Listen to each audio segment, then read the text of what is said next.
وہ کہتے ہیں ان کے فلسطین نواز اور اسرائیل مخالف عوامی حلقوں کو مشتعل کر سکتی ہے، اس لیے تمام ممالک اس کے اندر بہت ہی زیادہ تحمل کا مظاہرہ کرتے ہوئے رسپونڈ دے رہے تھے۔ تاہم فیلڈ مارشل عاصم منیر نے غیر متوقع مزاج کے حامل ٹرمپ کے ساتھ قریبی تعلقات قائم کیے ہیں تاکہ واشنگٹن اور اسلام آباد کے درمیان برسوں کی بد اعتمادی کو دور کیا جا سکے۔ جون میں غیر معمولی طور پر ان کے وائٹ ہاؤس میں زورانے کی دعوت دی گئی تھی۔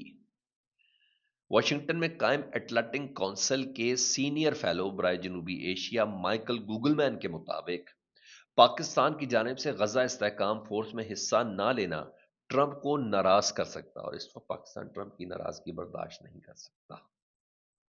ٹھیک ہے جی، ٹرمپ کو ناراض کر سکتا ہے، اور یہ اس ریاست کے لیے معمولی بات نہیں جو امریکی سرمایہ کاری اور سیکیورٹی امداد کے حصول کے لیے ان کی خوشنودی برقرار رکھنے میں یکجا دکھائی دیتی ہے۔ یہ انڈیپینڈنٹ کہہ رہا ہے کہ پاکستان کے لیے ٹرمپ کا یہ حکم انکار کرنا بھی اتنا آسان کام نہیں ہوگا۔ گوگل مین کے مطابق پاکستان میں بہت کم افراد کو عاصم منیر جتنے خطرات مول لینے کا موقع حاصل ہے۔ ان کے پاس اب بے لگام اختیارات ہیں عاصم منیر صاحب کے ساتھ پاس، جو آئینی تحفظ کے بھی حامل ہیں، اور آئین نے ان کو تحفظ بھی دے دیا ہے۔ بالآخر اصول وہی ہوں گے جو وہ طے کریں گے۔ تو عاصم منیر صاحب کے پاس بہت بڑے چیلنجز آ گئے ہیں۔ اندرونی محاذ پہ خطرات کے حوالے سے یہ کہا ہے جی کہ گزشتہ چند ہفتوں میں عاصم منیر صاحب نے جو انڈونیشیا کے دورے کیے، ملائیشیا، سعودی عرب، ترکی، اردن، مصر اور قطر سمیت کئی ممالک کے جو فوجی اور سویلین رہنماؤں سے جنہوں نے ملاقاتیں کی ہیں، وہ اسی چیز سے ایک سلسلے کی گئی ہے۔ عائشہ صاحبہ ہیں، عائشہ صدیقہ صاحبہ، وہ کہتی ہیں ملاقاتیں غالباً غزہ فورس پر مشاورت کا حصہ ہی تھیں۔ تاہم اندرون ملک سب سے بڑا خطرہ یہ ہے کہ امریکی حمایت یافتہ منصوبے کے تحت غزہ میں پاکستانی فوج کی شمولیت اور امریکہ اور اسرائیل کے سخت مخالف مذہبی جماعتوں کے احتجاج کو دوبارہ ہوا دی جا سکے۔ اب صرف مذہبی جماعتیں وہ نہیں ہیں جن سے بیعت لی گئی ہے یا جنہوں نے بیعت کا اندیا دیا ہے، ادھر بہت کچھ ہے۔ ادھر جے یو آئی ہے، ادھر جماعت اسلامی ہے، پاکستان تحریک صاحب تو آپ کو ویسے ہی پتہ ہے وہ field marshal general Asim Munir صاحب سے متعلق کس طریقے سے جذبات رکھتی ہے۔ بہت ہی سخت اور غیر معمولی چیز ہے۔ تو میں نے کہا کل صرف رائٹر نے تھا، اب اس کو کابل نیوز بھی یہی بتا رہا ہے کہ بہت بڑا امتحان ہے، یہ کیا ہونے جا رہا ہے جی۔ یہاں تو یہ چیز تھی۔ ادھر سڈنی واقعے کے بعد، اور آپ کو پتا پاکستان میں دہشت گردی کے ثبوت بھی افغانستان کے ہم نے دیے، اور پھر تاجکستان میں پچھلے دنوں ڈرون حملہ ہوا، پھر امریکہ میں 2 واقعات ہوئے۔ تو برطانیہ نے سیکیورٹی خدشات کے پیش نظر نہ اپنے شہریوں کو افغانستان کا سفر نہ کرنے کی سخت ہدایت کر دی ہے کہ وہ آپ نے افغانستان کا سفر نہیں کرنا۔ برطانوی دفتر خارجہ نے خبردار کیا کہ افغانستان میں برطانوی شہریوں کو گرفتار، طویل قید اور دیگر سنگین خطرات لاحق ہوں گے۔ حکام کے مطابق سیکیورٹی صورتحال غیر مستحکم ہے اور غیر ملکیوں کو قانونی تحفظ حاصل نہیں ہے، جبکہ ہنگامی حالات میں سفارتی مدد بھی محدود ہو سکتی ہے۔ برطانیہ نے افغانستان میں موجود اپنے شہریوں کو فوری طور پر ملک چھوڑنے کی ہدایت کی ہے۔ یہ غیر معمولی چیز ہے، اس کا مطلب کچھ زبردست پاپ اپ ہو رہا ہے افغانستان سے متعلق۔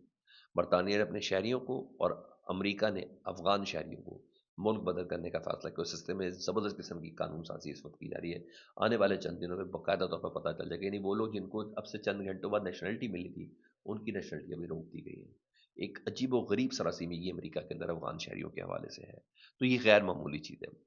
ادھر سر وہ کہتے ہیں نا جو چپ رہے گی زبان خنجر تو لہو پکارے گا آستی کا۔ بھارت کے آپریشن سندور کے حوالے سے نا سابق بھارتی وزیر اعلیٰ نے بھی اعتراف کر دیا۔ وہ کہتے ہیں بھارت پہلے دن سے یہ جنگ ہار گیا تھا، پہلے دن سے ہی۔ مہاراشٹر کے سابق وزیر اعلیٰ پرتھوی راج چوہان وہ کہتے ہیں کہ بھارت نے آپریشن سندور کے پہلے ہی دن جنگ ہار دی تھی۔ انہوں نے بتایا تھا کہ 7 مئی کی فضائی لڑائی میں بھارتی جہاز مار گرائے گئے اور بعد میں باقی جہاز گراؤنڈ کر دیے گئے۔ پرتھوی راج نے سوال اٹھایا کہ ایسی صورتحال میں کیا واقعی 12 لاکھ فوجیوں کی ضرورت ہے؟ انہوں نے اپنے بیان پر قائم رہتے ہوئے معافی سے انکار کر دیا۔ اس بیان نے سیاسی حلقوں میں ہنگامہ مچایا۔ وہ کہتے پھر جہاز اڑا ہی کوئی نہیں بھارت کا، کہ اگر وہ اڑتا 1 منٹ کے لیے بھی کوئی لڑائی کرنے جاتا تو پاکستانی جہاز اس کو گرا دیتے۔ اس میں اچھا خاصا رول ہے کہ جب بھارتی سرکار کے سابق وزیر اعلیٰ پرتھوی راج چوہان اتنی بڑی سٹیٹمنٹ دے رہے ہیں، تو یہ ایک کے بعد ایک سرخی ہے۔ آسٹریلیا میں انڈین شہریوں کا ایسے نکلنا، جن 2 باپ بیٹا ہیں وہ انڈین شہری نکلے، یہ اشارے کر رہا ہے کہ کیا یہ پھر سے، کیونکہ حملہ کیا گیا ہے یہودیوں پر، اور اس واقعے کا بینیفیشری کون ہوں گے؟ یہودی ہوں گے. تو سنب کسے کیا جائے گا؟ امیگریشن پالیسیز کس کے لیے سخت ہوں گی؟ نفرت کس کے لیے ہوں گی؟ مسلمانوں کے لیے. تو اس کے ڈاٹس جوڑے تو جا رہے ہیں اس وقت.